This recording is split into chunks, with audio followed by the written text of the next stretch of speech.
Welcome on board Dipen Mehta as well. Dipen, hi, good morning. Great to have you on the show. Dipen, what went wrong with Page? And should you be buying the decline, which I'm sure is going to happen on the stock today? Good morning, and thank you for having me on your show. Yeah, really, I think Page has kind of bowled us all over, and one needs to dig a bit deeper as to what exactly has gone wrong. But I suspect that what we saw with a lot of other retail players, especially those which are growing faster in the rural areas, there has been a bit of a demand slump because of higher inflation and uncertainty around weather patterns, and that may have impacted Page Industries. But we need to go a bit deeper and see whether this is transient or there are some structural changes taking place. So many questions for the management to answer. Let's just have a better view on it once we are more informed. All right. Hero MotoCorp. I'm asking a marathoner to talk about bikes. I love bikes, but yeah, let's talk about it. Boys and toys, let's have a conversation. 350cc, 350 is the engine capacity of RE. Hero MotoCorp is saying that I'm going to add 90 more and make it 440. What do you think it means for the stock? See, I think that there have been many challenges for Eicher Motors. Not now, I think last 3 to 5 years since we have seen the success of Royal Enfield, many competitors have come, but they have not been able to make a significant dent. I think Eicher is miles ahead when it comes to competition in terms of launching new products. And what they are selling is a complete lifestyle, and they appeal to a certain class of consumers who are adventurous in nature. And that kind of a brand and that kind of aspiration can never be done by Hero MotoCorp or Bajaj. It's like any tier 2 tier 3 OEM trying to sell a luxury car. That just doesn't work. So I'm not that perturbed about any challenge coming from Hero MotoCorp or even Bajaj Triumph tie-up. The real threat from for Aisha is going to be from the electric vehicles, because their main crowd, also the main consumers also, are quite eco-friendly, and they care about the environment. So unless Aisha has a significant offering in the electric vehicle side, maybe 2 3 years down the line, that's when they'll start to face all the problems. But for the time being, I'm not too perturbed. I think that with the way they have expanded the distribution and the export opportunity available for Eicher, they should be able to sustain mid-teens type of growth for at least 3 to 5 years or so. Okay, that's the take coming in on Eicher Motors, on Hero MotoCorp and Page Industries as well. And Kunal, first on our radar this morning are going to be these two stocks, right? Hero MotoCorp as well as Page. Tell me what the charts are reading. I mean, how bad could it get for Page today? Well, I think the stock was actually struggling. In fact, I was looking at the change of open interest data for many of the large cap FNO stocks, and Page Industries has seen a very sharp reduction. I think the net reduction in terms of open interest is almost 38 lakhs to 40 lakhs contracts, 40 lakh in terms of open interest for Page Industries. So that itself tells you the way in which the markets have entered into the results for Page Industries. It was not in an exuberant mode for the stock where you've seen a sharp reduction in terms of the open interest, and that would probably play a lot more of an overhang. So we'll have to wait out for a pattern where the OI gradually increases. So assuming if the stock corrects by say 5%, 10%, we'll need to see that at what point of time in terms of the price correction will the OI start to add up for Page Industries. That could be a point where we may expect a bottom, but at least it looks like that the stock should correct and get back below that 40,000 mark at least over the very near term. For Hero MotoCorp, it could be a different ballgame altogether because the stock actually performed exceptionally well in the last 1 or 2 months. In fact, if you look at the price comparison between Eicher Motors, Hero MotoCorp, and if I could probably add even the four-wheeler names in the last 1.5 odd month, Hero MotoCorp has shown a very good recovery. I think from 2,250 levels, the stock is almost at 2750 mark, which means a sharp recovery of more than 20% for Hero MotoCorp. So it went into the numbers with a lot more positive expectation, and that's why I believe that the stock can stand to outperform. Looking at the list of stocks which are at 52 we can depend, despite the fact that consumer stocks are expensive, consumer staples are expensive, the new high on the Nifty are 3 names: Bajaj Auto Company, ITC, which is FMCG stroke staples, and Britannia, which is FMCG stroke staples. So irrespective of what we may think and believe, markets are telling us a different story. Yeah, Nikunj, you're right. I think, see, the index is a composition of 50 stocks, and sometimes the laggards also will, have their day in the sun, and they will take the index higher. But that doesn't mean that, those are the best stocks to buy. The likes of ITC, they have been huge underperformers for many years, and now they are, trying to play catch up over there. Same is true for Bajaj Auto as well and Britannia as well. But really the bulk of the, say, last 2000 point gain in the Nifty has come from the banks. It has come maybe from technology as well. It's come from Reliance as well. So just because the new highs on the, or rather the recent change in the Nifty on the positive side is driven by these three companies doesn't necessarily make them the best buys at this point of time. All of these three companies have got, I would say, issues in terms of growth rates going forward. ITC remains a tobacco company where growth rates will be in low single digit. Bajaj Auto, I mean, it's facing a tremendous threat from the EVs. I think we saw today in your own pink paper the news about Ola Electric planning $1 billion type of IPO to kind of drive the two-wheeler sales, electric two-wheeler sales, and that's going to be a huge challenger for Bajaj. And Britannia, I think, had 2-3 soft quarters, but last December quarter numbers were exceptionally good, and that's certainly one stock that one should look out for. It's seems to be amongst the best play in the FMCG pack. So just because stocks have reached new high doesn't necessarily make them that they're going to be the growth drivers or the index drivers going forward. I think we need to have a more balanced approach. Okay, let's talk about one stock, and that's Zomato. Let's just bring up the stock price for you, and maybe if we can just bring up, the last 1 year chart, that will give you a better sense of how the recovery in Zomato has been from near about those 40 rupee per share levels all the way now, closing in on 70, or at least that's inside.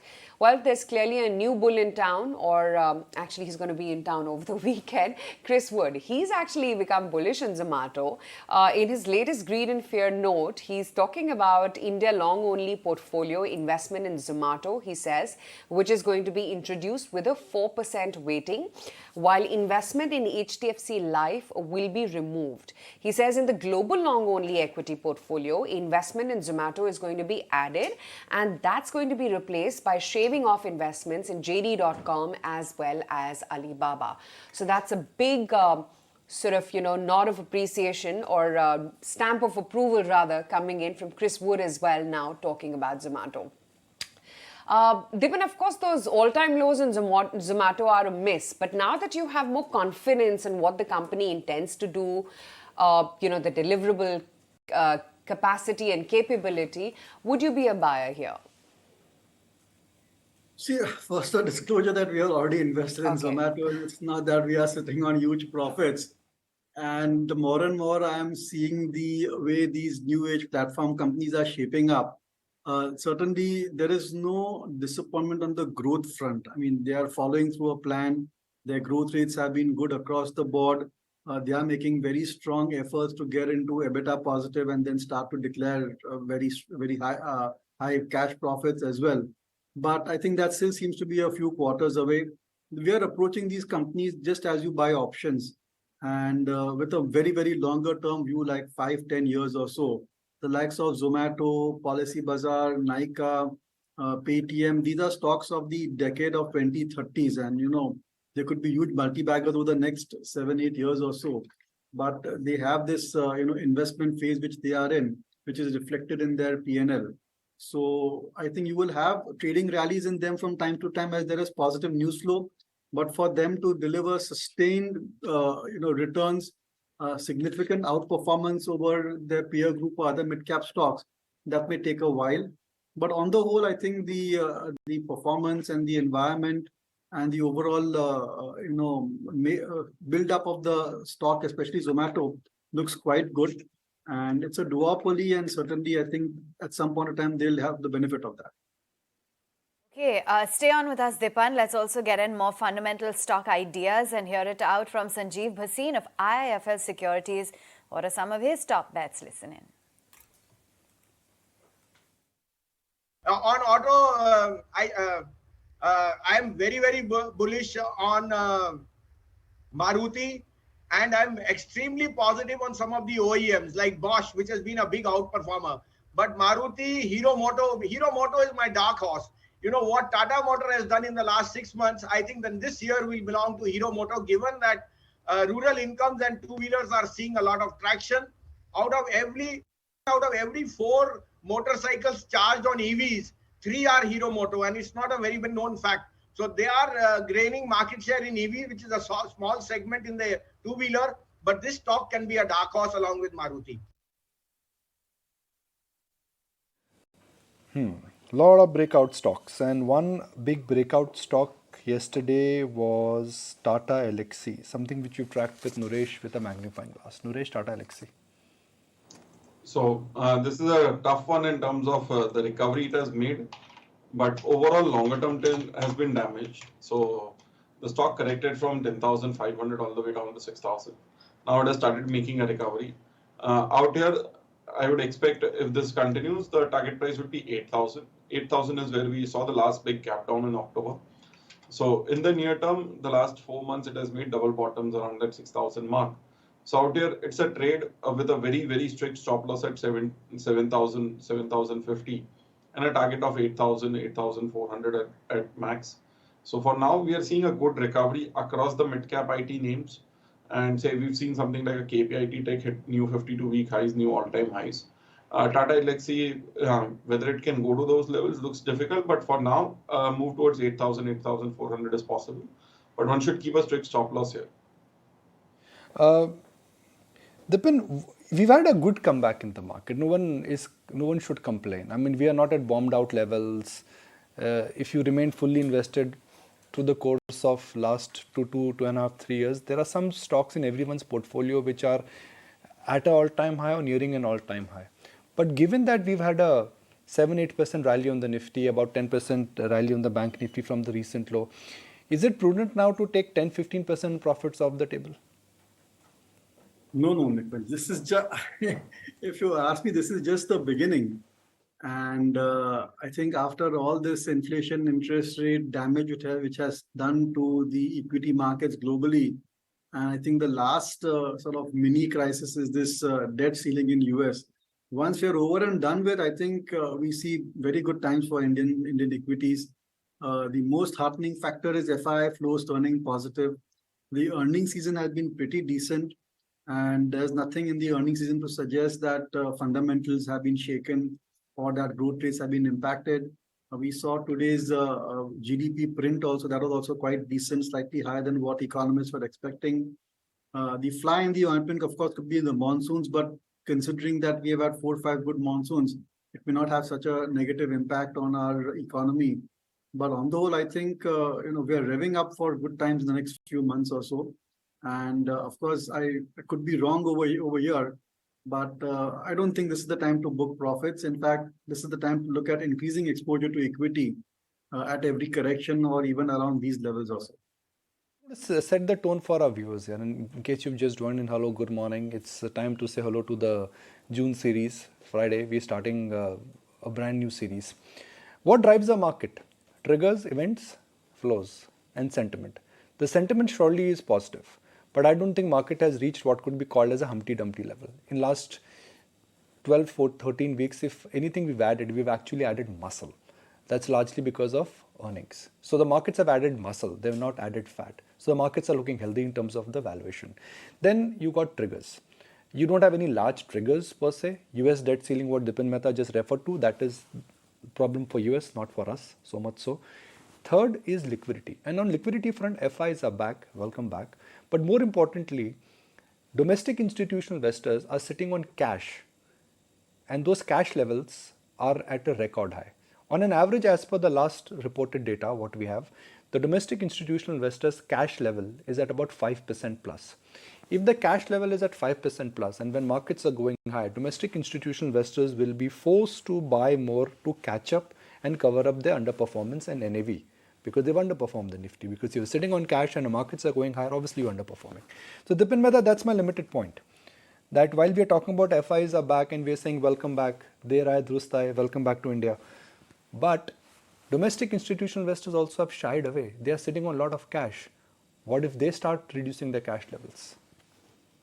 Yeah, that's right. I think domestic institutions is never an issue because they are really the smart investors.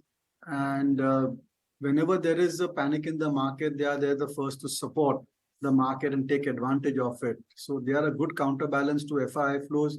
FII flows are dependent on many complex factors. A lot of it is coming through ETFs as well, which buy and sell stock irrespective of the underlying fundamentals. So I think it's a good fact that a lot of the domestic institutions are sitting on cash. The SIP flows continue to remain very strong. And I do sense that there's a growing appetite for equity amongst the HNIs and family offices as well. And that trend is going to continue. And this entire pace of financialization of savings is certainly very beneficial for Indian equities. So as such, we have been in a decent bull market right from the lows of the pandemic. The aberration was the spike in commodity prices, the war in Ukraine, the global kind of macro headwinds. When we have kind of swum through all of that, we have sailed through all of those crises, and now we are in kind of calmer seas at this point of time. And that's the reason of why I'm very optimistic on the market over the next few months or so. And I have told your channel before, I think you all remember that monsoons are the best time for Indian equities. Intuitively, I can say I don't have any statistical evidence to back it. But it's just that I'm looking forward to this monsoon, especially on the equity side. We could have a very good bull rally during that period. Market तो ठीक है ऊपर चला जाएगा. Who's winning the IPL? Dipen Mehta? IPL. Yeah, that's important, guys. Sunday. Actually, because I'm not really tracking the IPL, sorry to say. I'm more of a India team fan, so I'm looking forward to the Test match World Cup, and of course, all hopes and prayers are on India winning the World Cup championship for Test matches. IPL franchise, all right, Dipen, it's all right. I mean, that's the bigger trigger. I mean, the Indianness in us is important. But in terms of an IPL franchise value, we'll put some data out in the middle of the day. We're just working on that data, that what a franchise value it has got created. When IPL started, it had a value of less than $1 billion. And today the franchise value is about $15 billion. So IPL franchise per se, I guess, has been the biggest multi-bagger, if you frankly ask me, in terms of creating a lot of wealth. And tonight, Nikunj, Gujarat Titans versus Mumbai Indians. What's your game plan? Are you going to be sitting down in front of the telly? Have you got a traveling, family function, traveling for that. Oh, so you'll be missing. What about you, Kunal? Have you got any plans set, or you're not watching IPL? I'm exactly traveling to Ahmedabad today. Oh wow, we've asked 3 men on this show, and none of them are watching IPL. But that really doesn't take away from the solid audience, of course, that will be glued in come tonight. So that aside, I won't talk about cricket, but maybe, Dipen, get in your views on travel, because I know that all the long weekends are booked out. We are clearly spending a lot more on airfare or anything when it comes to hotel bookings, with the summer holidays as well around the corner or having already started. What's your outlook on listed players within this space? No, we are very positive. I think one of the biggest winners of this earnings season has been this travel tourism. And notwithstanding the issues at Go Airways, I think Indigo's numbers were exceptionally good, and the entire prospects and the entire environment for Indigo, that is Interglobe Aviation, looks very interesting. Indian hotels also certainly should be on the shopping list of many investors, as Disclosure VNR clients are invested in it. And I think that these are great times for travel tourism companies. Another company which comes to mind is Mahindra Holidays. You can check out their numbers as well. They were quite impressive. Again, a disclosure over here. So I think next 2-3 years, because of maybe demand-supply mismatch, because of resurgence of travel, and it's not just revenge travel. I think more and more is becoming like a way of life for the millennials and for the Generation Z. So I think that there's one sector that we should be overweight on. Valuations are on the higher side, but then you're looking at historical earnings and comparing. I think next few quarters, you will consistently see companies engage in the travel and tourism business beat the analyst expectations and surprise us on the earnings front quarter after quarter. I'm just looking at some numbers here. The Indian Hotel, by the way, I have great regard for Puneet Chhatwal and what he's done in terms of turning it around in a difficult time. But it's got a market cap of about 50,000 crore. Profits 1,000 crore this year. Let's assume a 25-30% growth for FY24. Which still means that FY24 and FY25, the stock actually is trading at P multiples which are north of 40. What is the right value to look at a stock like Indian Hotel? The fact that hotels are booked, the fact that tourism is going the right way, isn't that already baked in at a market cap of 50,000 crore for Indian hotels? Yeah, I mean, that's one way of looking at it, but I'm not sure it'll just be 15-20% type of growth rates. It could be much higher. And all the time they are consistently increasing their capacity as well. They are trying to lighten the balance sheet. And also, Nikun, there is the fact that when you want to buy a hotel company, what is your choice, So typically, Indian hotels has been an expensive play in the past. And I think that when the overall industry is doing as well as it is doing just now, you will see that a lot of the investor crowd moving to that particular counter, and some amount of PE expansion is to be expected. But if this PE is sustained at these levels for even 3 to 4 years or so, even then, I think just based on the EPS growth, which could be anywhere north of 20%, we could still expect that 15-20% type of a return on the stock price, assuming the PE remains constant, but the EPS will take the stock price up. So that's our assessment. And there could be quarters where the performance is slightly soft, but remember that they are expanding capacity also very aggressively, and the threat from Airbnb and some of these other players, that is much reduced at this point of time. We haven't even seen the beginning of business travel pick up the way it has right now. It is just the holiday travel which is driving revenues at the Indian hotels, but that also is a big factor to consider. All right. Thanks so much, Dipen, for joining in and sharing with us your outlook. Let's hope you have some stellar travel plans as well lined up and have a good weekend.